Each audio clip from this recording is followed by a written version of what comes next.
kind of walk us through that last play. What are you reading there? What kind of coverage are you in, and what did you see? So we were in a cover 2, and I was a hook player. And, I just knew that they were hitting us on the seams, so I just knew to pack it in, and the quarterback scrambled out. So I just played off his eyes and made a play. Can you tell us a little bit about those second half adjustments you guys made as defense? The first half, they were kind of running the ball on us, quarterback run, a lot of stuff. So, a lot of stuff we hadn't really worked. But, we adjusted at halftime and came out and had a whole different mindset, more aggressive attack mindset, playing a lot of man, challenging the receivers, caging the quarterback up. And, we just came out and did a great job second half.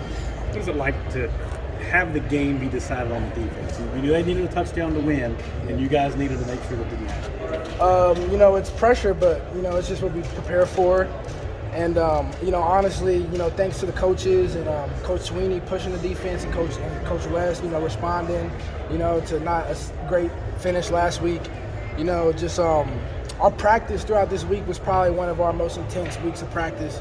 And, it translates to the game. So, what was that feeling like when you got your hands around the ball? I prayed about it, dreamt about it, and I just knew I was going to get a pick today. And, all glory to God, and I just was in the right place at the right time. Thanks to the coaches, made a great call. And, pass rush got there, and he had to make a bad decision. So, Ask Kate about the magnitude of this win for you guys, ACC record. You mentioned the guys that have come before you. Dabo made a big deal about this all week. What did it mean to solidify this win here? It means everything. It means everything to us. It means everything to the guys who came before us. We had some former players at practice this week, and they were just telling us. You could just hear the passion in their voices.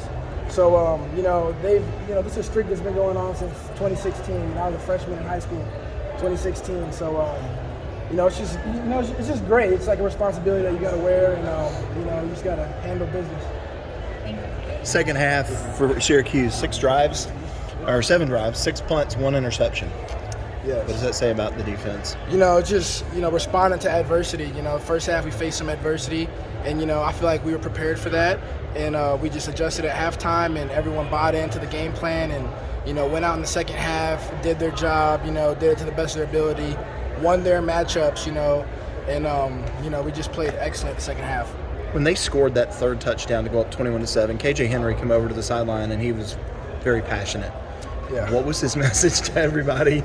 I wasn't actually there, but I heard about it, and I just heard that we just got to get on top of our stuff, and everyone just got to have accountability within themselves and stop pointing the finger, at the coach or at your teammate or whatever, and just look in the mirror, and just be your best and not worried about anybody else, and just do your job, and everything else will fall into place. So, Does Open Date come at a good time with Notre Dame in 2 weeks? Yeah, a lot of guys are banged up, bruised up. We got some guys out, like Kobe and stuff. Hopefully be able to get some guys back coming into this Notre Dame game.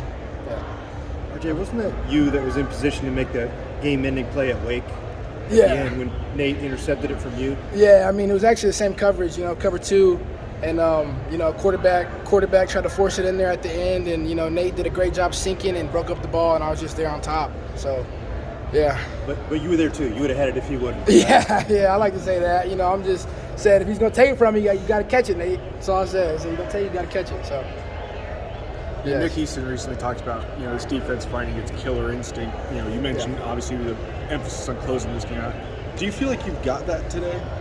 100%, just, look at the second half last week and look at the second half this week, and there's 2 really good offenses. They're both, pretty good, but, we just handled it a lot better and learned from last week and practiced that way, finish in practice, so we came out of the game, made adjustments second half and just really, had a deep talk with the defense, during halftime, and we just came out and, played with that edge and that killer instinct to put them away in the second half, and they weren't going to score the whole second half, so. Yeah. Syracuse did a whole lot of talking during the week. There was a lot of talking out on the field today. Does that make a difference?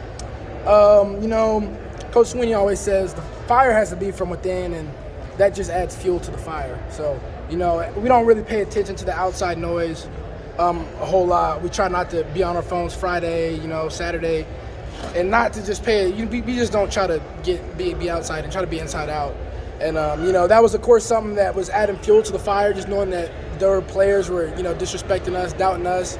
But we were already motivated. You know, every game's, you know, the biggest game of the year, so we were already motivated for this game.